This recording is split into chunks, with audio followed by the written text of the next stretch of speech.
Hey everybody, Arthur here with another unboxing video. Today we have Savage Crucible, their convention exclusive Shield of Dizera. And this figure comes in that typical Savage Crucible style packaging with amazing artwork on it.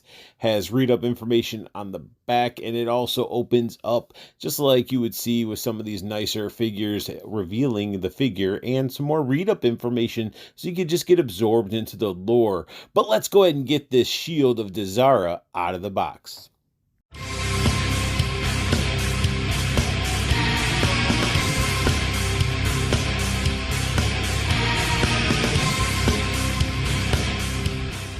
Straight out of the package, you will notice, if you haven't, you need to go back and check your other Savage Crucible packaging.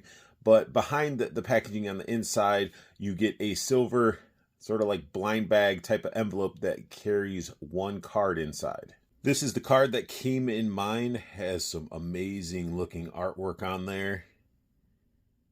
Looks really cool. And then we got the name of it. It is, if I'll focus here, it's the Shadow Mark.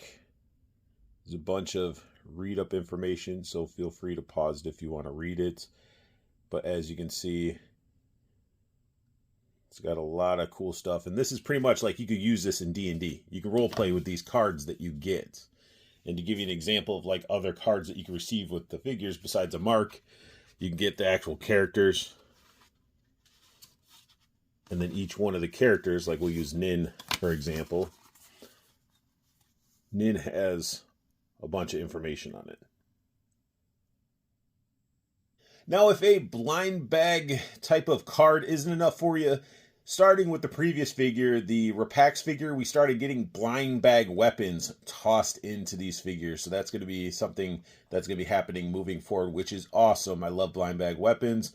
And it comes in this nice black Ziploc reusable bag. Can't see through it, which keeps the mystery going. But you can feel through it and try to feel and guess what sword you got. But I took mine out of the package already, and my first blind bag weapon, we got ourselves this awesome, like, flame sword. I mean, with the red and the yellow, it's got to be a flame sword. It looks awesome. The detail looks great. And this could have came in a variety of different ways. All the swords that are out there, from Nin's dagger to Komo's sword to that big old bastard sword with the hook at the end, you can get these in different colors. So you got like the red and the yellow, you got the green and yellow for like poison, you got like a darker purplish one, you got a blue one that's like ice. So some cool different variations. It makes you want to collect them all. And especially I love the Como sword, so I want all of them in the variations in that Como sword. I just love that sword. And this is awesome. And we've seen these swords before. Like, I got the Royal Guard. The Royal Guard is the same exact sword, just it's painted silver. Different details. But it's really awesome that we get these bonus swords. Once you take the figure out of the package, you will notice that it comes with a pair of gripping hands equipped. We also get a pair of gripping, sort of expressive, hand-to-hand combat type of hands. Now, we do get some extra head sculpts with this figure as well. And as you can see, this head sculpt looks fantastic. The paint job is awesome. Huge shout out to Nikki Nicole, because I do believe she did the paint master of this entire figure. So therefore, you know, all the beautiful paintwork we see here is based on her work, really. And this head sculpt's definitely inspired by that frilled lizard, where you got like the little side pieces that are down. And if this was to get like angry or startled, it would flare out. Some people might think he's like a Dilophosaur, but those have like different head sort of designs on the skull and stuff. But this is more of a frilled lizard. But the texture on this guy, the eye paint, just a beautiful head sculpt.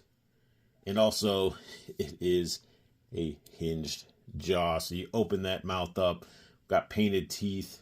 We can get it in there so you can see it. There you go. Upper mouth, back of the mouth, painted in this nice like purple. And just looking really nice and clean. Here we have the second head, and the second head has the little neck curtain thing flared out. Again, looking really nice. And I know we've seen these head sculpts before. They're just painted differently. But still, the paintwork is phenomenal. And honestly, in photos and in videos, like, it doesn't give this figure justice because it looks like just like, oh, it's a white figure. No, it's got some pearl to it. And I really, really like this head sculpt. It's awesome. Also has the articulated jaw as well. And I just love the fact that the inside's all sculpted nice. It's painted really, really well. That's something that the factory that Savage Crucible uses, they just are really, really keen on details and making sure the paints are clean. And it's just a beautiful, beautiful head sculpt. Another cool addition that we get with the Shield of Dazara is this cloak. I guess it's sort of like a cloak cape because it doesn't really have a hood. But we got this nice bendy wire in the front. On both sides, it's a flat, wider wire, so it's not thin. So you get some nice bending out of it and some posing. And the fabric they use is really nice. It's not super translucent or anything to where you can see, like, if light's underneath it, of course, you can sort of see my hand. But it's a nice fabric. It's tattered and torn all around it, adding a lot of character to it, which is awesome. Get a little bit of the tattered and torn up towards the top. But a really cool, nice looking soft goods. One of the accessories we get with the figure is this health potion. And yes, you could basically have it as a blood potion, some liquor, some sort of brew. But, you know, thanks to playing Diablo for so long, red potions usually mean health potions. But I love it. It's this translucent red plastic. You got the sculpt work on there, painted gold. Very nice. And we got this peg right here because it can peg into the peg system with these figures. The Shield of Dazara's primary weapon is this, I guess it's almost like a katana, like a thick katana or ninjato. I don't know, but it's cool looking. I love the wear and tear, and I love the handle. It's really cool. It's got the patina on it. It's got some dings on it as well. The detail on it looks great. And honestly, I can't wait until they start doing this one in the blind bag because this one in the different translucent colors would be sweet. But this sword is awesome. Here I wanted to show you the sword in the sheath, and the detail they put in that sheath is ridiculous. It looks so good. Love the metal chains. I love the wear and tear on it. Just looks used and old and just, it looks awesome. And the fact that it fits in the sheath no problem. It looks, yeah, just like it completes that piece once you see the sword in its proper home. Here we have an up-close look at the Shield of Dazara, and the figure's head sculpt that comes equipped is my favorite. I just love how this thing looks. It's so mean. It's got the teeth that overlap. Awesome sculpt work. The paint work on this is so, so good. And again, I can't say it enough. It is clean. The sculpt is clean, but that paint work is clean throughout. Like, look at that design.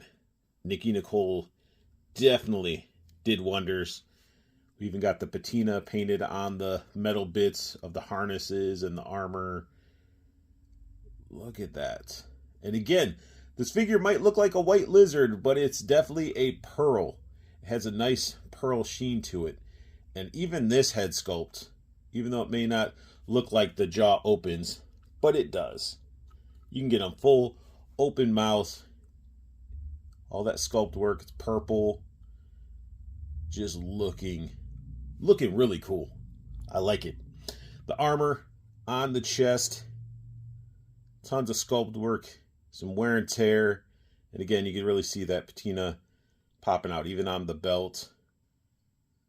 All the little metal bits. The detail is fantastic. I even have the health potion equipped. There's a porthole on the belt, and I just plugged it right in. Had to add a little bit of heat to the belt, so it popped in a little bit smoother. But other than that, real metal chains. Got the scabbard to the sword. Just looks so good.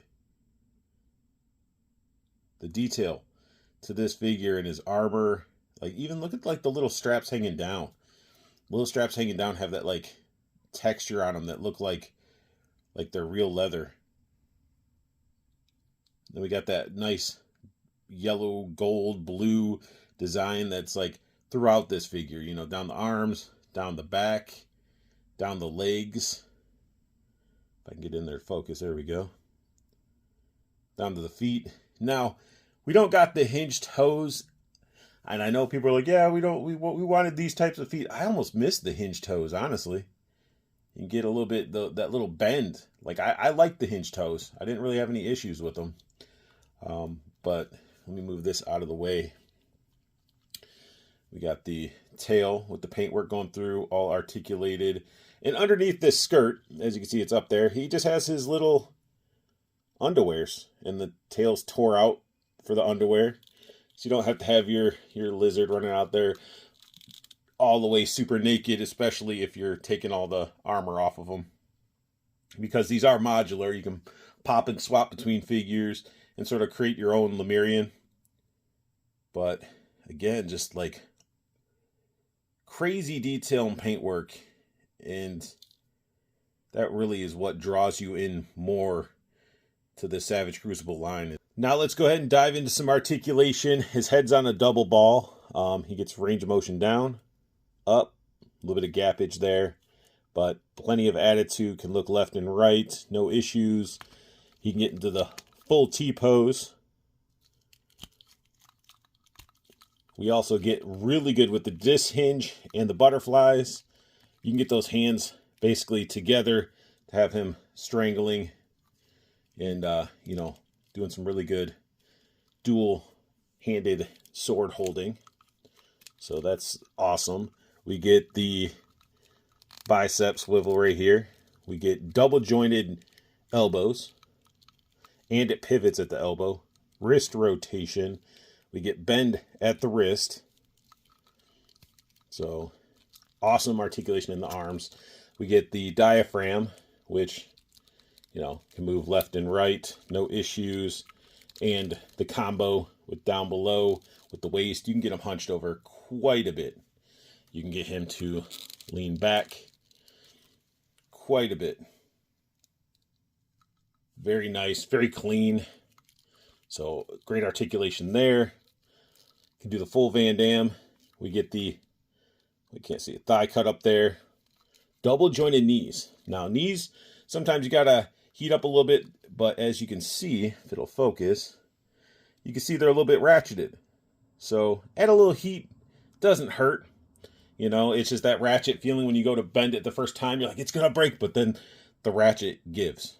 So very nice range of articulation. We get the ankle bend, we get the pivot in the ankle, and then we get the tail articulation. Tail can go up, and it's all in different sections. So no wire, it's just sculpted and broken up into nice joints. And of course the sheath sort of gets in the way when I'm trying to show this, but plenty of articulation that you'd want to get out of a lizard. Here we got some size comparison and just overall comparison to the other Lemurians from Wave 1. We got the Royal Guard and we got Como over here, and you can really see how the paints, the designs, all of that looks so different, even though they share very similar parts. And what's great is if I wanted to, I could pop off all this armor, put it over here, and I can flip-flop all this stuff around. That's the nice thing about the modularity of this line. Continuing with the size comparisons, I got some Mythic Legions up here. We got the Valiant Knight, and we got Maxilius the Harvester from the Necronominus wave. Here we have the final size comparison to some more animated comic, like cartoony, I guess, style figures. We got the Animal Warriors, the Kingdom, and we have a Plunder Strong Tinkerer from Plunderlings. And as you can see, they look well together, and your Savage Crucible is going to blend in with any figure line that you have. Here we have the Shield of Dazara all geared up with the soft goods, the blind bag weapon, and just looking badass. And one thing I gotta say, with Harbinger Studios and their Savage Crucible line, they nail the detail, the paintwork, and articulation. This figure is great.